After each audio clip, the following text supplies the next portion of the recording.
अस्सलाम वालेकुम नाज़रीन, मैं हूं मैरम और इस वीडियो को स्टार्ट करने से पहले आपसे एक रिक्वेस्ट करना चाहूँगा कि मैं ये नहीं कहता कि आप इस चैनल को सब्सक्राइब करो, मैं ये नहीं कहता कि इस वीडियो को लाइक करो, इसको शेयर करो या इस पर कमेंट करो, लेकिन इस वीडियो को 1 मिनट एंड 30 सेकेंड्स तक ज़रूर देखना। मे भी आपको एक बेहतरीन किस्म का पॉइंट मिल जाए, मे भी आपको कोई ऐसी चीज़, कोई ऐसी बात मिल जाए जो आपको चेंज होने में मदद करे।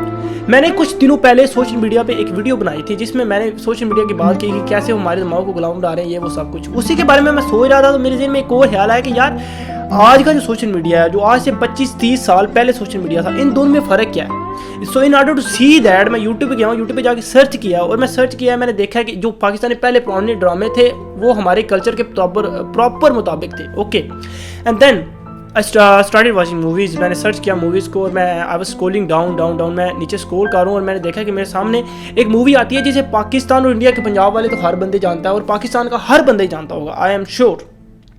और किसी ने देखी नहीं है तो एटलीस्ट उसके बारे में सुना ज़रूर होगा। सो द नेम वाज हीर रांझा। वो मूवी का नाम हीर रांझा था। मैंने उस पर क्लिक किया है, मैं उसको देख रहा हूँ एंड व्हाट हैपन्स इज, मैं देख रहा था कि एक चीज़ मैंने उसमें अजीब किस्म की नोटिस किया। मे भी आपने आज तक नोटिस की या नहीं, लेकिन अगर नेक्स्ट टाइम आप इस वीडियो को देखने के बाद उस मूवी को देखोगे तो आप ज़रूर नोटिस करोगे।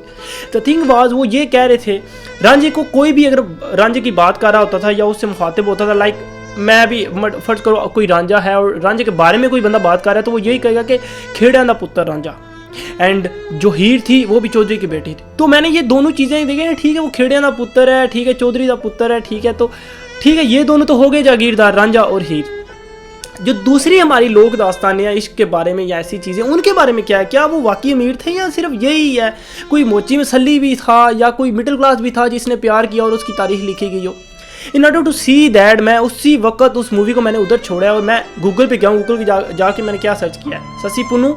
ससी वाज वो अपने जो कबीले के सरदार की बेटी थी। देन पुन्नू वो बहुत बड़ा एक कबीला था बलोचिस्तान में, उसके सरदार का बेटा था। ओके, ये दोनों रॉयल फैमिली से हो गए, बड़ी फैमिली से हो गए। देन ससी पुन्नू, हीर रांझा, मतलब सोनी मेवाल, जो भी जितने देखे सब में अमीर बड़ी बड़ी शख्सियतें और जिनके नाम है, जिनके इलाकों में नाम बोलते थे, उनकी कहानियाँ लिखी गई। देन मैंने सोचा हॉलीवुड में एक मूवी मैंने इश्क के बारे में ऐसी कोई देखी है जो लवली या रोमांटिक मूवी बनी है, उसका नाम था रोमियो जूलियट। उसे मैंने पहले भी देखा है, लेकिन इन ऑर्डर टू कन्फर्म मैं उधर गया हूँ, मैंने देखा और मैं क्या देखता हूँ कि वो मूवी भी रॉयल फैमिली से, दोनों रॉयल फैमिली से तलक रखते हैं, बड़ी फैमिली से तलक रखते हैं और उनके आपस में थोड़े तलवार, दैट्स इट। सो बेसिकली ये एक चीज़ सब बता गई, जितने भी लोग जिन्होंने इश्क किया और जिनकी कहानी लिखी गई वो बड़ी फैमिलीज थे, वो बड़ी फैमिलीज में थे, वो जागीरदार थे, वो चौधरी थे, ठीक है, वो अपने सरदार कबीले के सरदारों के बेटे बेटियां थे, वो ऐसे थे। और इसी वजह से मैं एक नतीजे पे पहुंचा कि अगर तुम, क्योंकि मोस्ट ऑफ ऑल हम ज़्यादातर हमारे लोग जो हैं वो मिडिल क्लास हैं, हम वो मूवी देखते हैं, वो सारे ख्वाब तो देख लेते हैं, लेकिन एक चीज़ हम नहीं देख पाते कि वो कौन है और हम क्यों हैं। वो चौधरी का बेटा, वो चौधरी की ती, ठीक है, और हम मिडिल क्लास से हैं भाईजान। अगर मैं उस बंदे से मुखातिब हूँ, उस जवान से, उस भाई से, उस अपने भाई से या उस अपनी बहन से मुखातिब हूँ जो मिडिल क्लास फैमिली से ताल्लुक़ रखता है, तो प्लीज़ यार मिडिल क्लास बंदा इश्क नहीं कर सकता, हमें इश्क नहीं करना चाहिए। क्यों? फर्स्ट ऑफ ऑल तेरा बाप चौधरी नहीं है, तेरा बाप कबीले का सरदार नहीं है, तेरा बाप ब्रिगेडियर नहीं है, तेरा बाप कमिश्नर नहीं है, तेरा बाप यूरोप में नहीं है, ठीक है, ये सारी चीज़ें तेरे पास नहीं है। ओके, तेरे पास लैंड क्रूजर नहीं है, तेरे पास iPhone 11X Pro या Pro Max नहीं है, तेरे पास 125 नहीं है, तेरे पास वो गुच्ची वगैरह नहीं है, ठीक है, तेरे पास वो रोलेक्स नहीं है, तेरे पास वो पुलिस वाली नहीं है।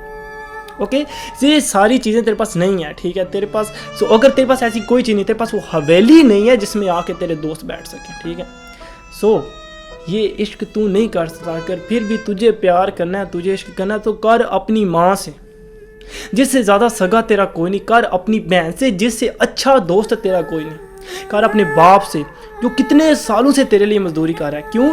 क्योंकि उनके लिए गिफ्ट खरीदने के लिए तुझे पैसों की ज़रूरत नहीं पड़ेगी जो तेरे पास नहीं है, क्योंकि उनका गिफ्ट तो वही है कि तू उनके पास बैठ जाए और उनसे हंस के बात करे, बस यही उनका गिफ्ट है। लेकिन फिर भी तेरी चुल अगर ख़त्म नहीं होती, तुझे इश्क विश्क करना ही है और इन खेलों में जाना ही है, तो सुन, पहले कुछ कर, कुछ बन, कुछ कमा, अपना नाम कमा, अपनी हैसियत बना, अपनी औकात बना, फिर जाके इश्क कर। क्यों? क्योंकि इश्क अमीरों का शौक होता है, गरीब बंदा तो अपनी रोटी के पीछे ही दौड़ता रहता है।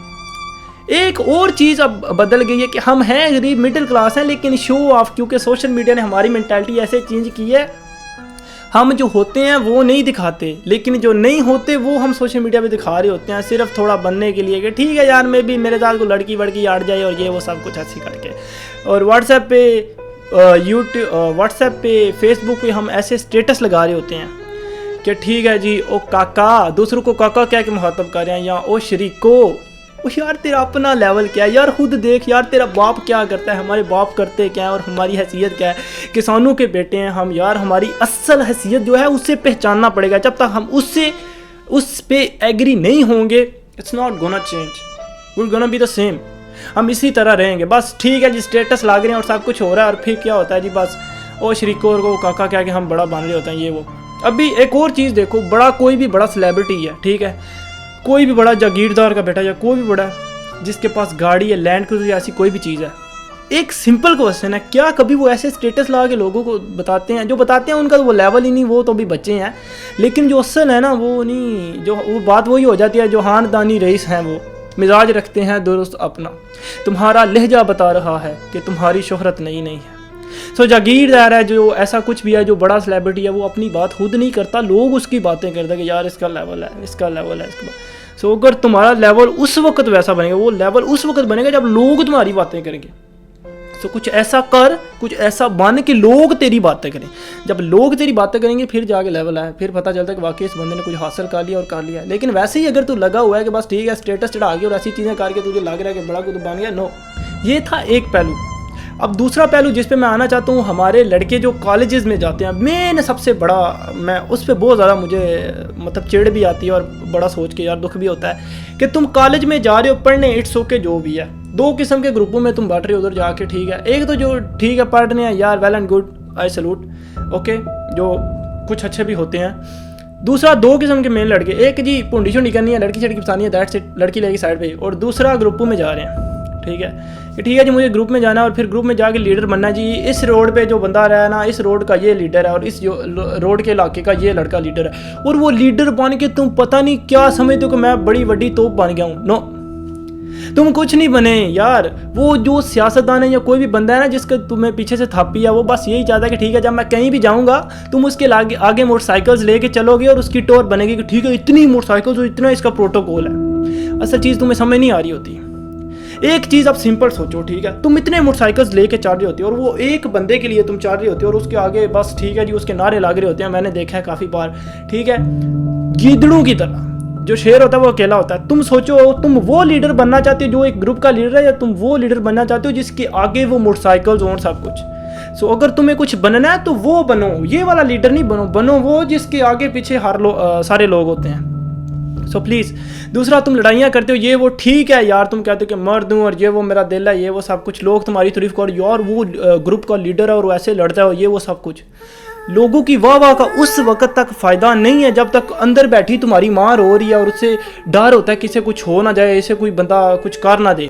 तुम्हारा नाम उसी वक्त बनेगा जब लोग तो बातें करें लेकिन तुम्हारी माँ भी अंदर बैठ के हंस रही हो। जब तुम्हारी माँ अंदर डर रही होती है और बाहर लोग बातें कर रही होती हैं, ये वाली बहादुरी कोई बहादुरी नहीं पाई जान। बहादुरी वो कर जब तेरी माँ भी तुझ पे फख्र करे और बाहर वाले लोग भी बातें करें। लेकिन तुम्हारी माँ जब रो रही है और बाहर वाले लोग फख्र कर रहे हैं तो उसका कोई फ़ायदा नहीं भाईजान, कोई फ़ायदा नहीं है। सो प्लीज़ सिंपल सी और एक सिंपल मैं रिक्वेस्ट करना चाहूँगा कि प्लीज़ जब भी ग्रुपों में जाते हो ना, जो बंदा ये वीडियो देख रहा है इस चीज़ को ज़हन में रख लो, तुम कोई लीडर वीडर नहीं बन रहे, तुम वो उसके नीचे लगे हो और उसके वो मतलब गुलाम बन रहे हो। जो भी उस इलाके का पॉलिटिशियन है या जो भी बंदा वो ऐसे करके यूज़ करता है और ये उनकी स्ट्रेटजीज़ होती हैं। लेकिन हम इन लोगों को समझ नहीं रहे हैं। सो प्लीज़ आप समझो, अपनी आँखें खोलो यार। तुम्हारा कैरियर आगे बढ़ा, तुम्हारी ज़िंदगी आगे बढ़ी है, उन चीज़ों पे फोकस करो। अपने माँ बाप का ख्याल करो, अपने बहन भाइयों का ख्याल करो और अपने छोटे भाई के लिए एक मिसाल बनो कि ठीक है यार ये मुझे फॉलो करें। वो वाली मिसाल नहीं कि ठीक है यार बस गया लड़ाई में हुआ और किसी ने अल्लाह ना करे तुम्हें कुछ हो जाए, तुम्हारी माँ का क्या होगा? तुम्हारी बहन उधर रोती रहेगी, ठीक है, बहन कुंवारी बैठी हुई है, तू उधर जाके क्या कर रहा है कि बस मैं लीडर बनूँ और मैं बदमाशियाँ करूँ। कोई फ़ायदा नहीं है ऐसी बदमाशियों का। ठीक 5 साल बाद तुम्हें खुद पता चल जाएगा कि तुम क्या कर रहे थे और तुम्हारी आंखों पे कौन सी पट्टी बंध गई थी, ठीक है। सो इस पट्टी को अभी से उतारो सीधे रास्ते पे आ जाओ, बच जाओ, ठीक है। कोई ये ग्रुपों में जाके, फेसबुक के ग्रुपों में तुम एडमिन बनने की कोशिश करते हो, ये छोटी छोटी चीज़ें हैं जो तुम्हें खुशी देती हैं, क्योंकि जो बड़ी चीज़ असल करोगे उसमें थोड़ा जोर तो लगेगा, लेकिन बाद में जाके बड़ी चास आएगी भाईजान। सो प्लीज़ उसको ट्राई करो, उस पर जाके फोकस करो, इन चीज़ों को छोड़ दो। बाकी मैं सीरियसली एंड पे यही बात करना चाहूँगा कि यार मेरे 2 मकसद थे। एक, लड़कियों के पीछे नहीं जाना, अगर जाना चाहते हो तो ये शर्तें हैं, ठीक है भाईजान, जागीरदार बनना पड़ेगा। दूसरा, अगर ये ग्रुपों में जा रहे हो तो प्लीज़ इस चीज़ को छोड़ दो। यार मेरी बात किसी को बुरी लगी होगी, मेरा मकसद ये नहीं था किसी को पर्सनली हेट करना या जो भी, लेकिन मेरी ये रिक्वेस्ट है आप लोगों से, यार प्लीज़ इस चीज़ को छोड़ दो, इन चीज़ों को छोड़ो और जो असलियत है उनके पीछे जाओ। तुम्हें पता है कि तुम असल में क्या हो, तुम्हें पता है कि तुम्हारे अंदर क्या है, ठीक है, तुम्हें पता है कि तुम्हारी असली हैसियत है क्या, उसको एडमिट करो। इट्स ओके, कोई टेंशन नहीं, ठीक है। अल्हम्दुलिल्लाह खा तो अपने घर का रहे हो ना, ठीक है, तो बस उसको एडमिट करो और मेहनत करो और बस ऐसे रहो। यार प्लीज़ इन चीज़ों को छोड़ दो, प्लीज़ इन चीज़ों को छोड़ दो। और मैं फिर एंड पे यही कहूँगा, यार आई एम सॉरी अगर किसी को पर्सनली हेट हुआ होगा, और मेरा कोई मकसद ऐसा नहीं था। मेरा मकसद ये था कि यार अगर कोई किसी बंदे तक ये मैसेज पहुँच सके तो मे भी वो चेंज हो जाए, मे भी उसकी ज़िंदगी में कोई चेंज आ जाए, मे भी मेरी वजह से किसी की माँ के चेहरे पर स्माइल आ जाए। सो बस सिर्फ यही मकसद था। बाकी आई एम रियली सॉरी। अल्लाह हाफिज़, stay tuned, stay positive, stay creative. और मेरा कोई मकसद नहीं था किसी को पर्सनली हेट करना। थैंक यू, अल्लाह हाफिज़।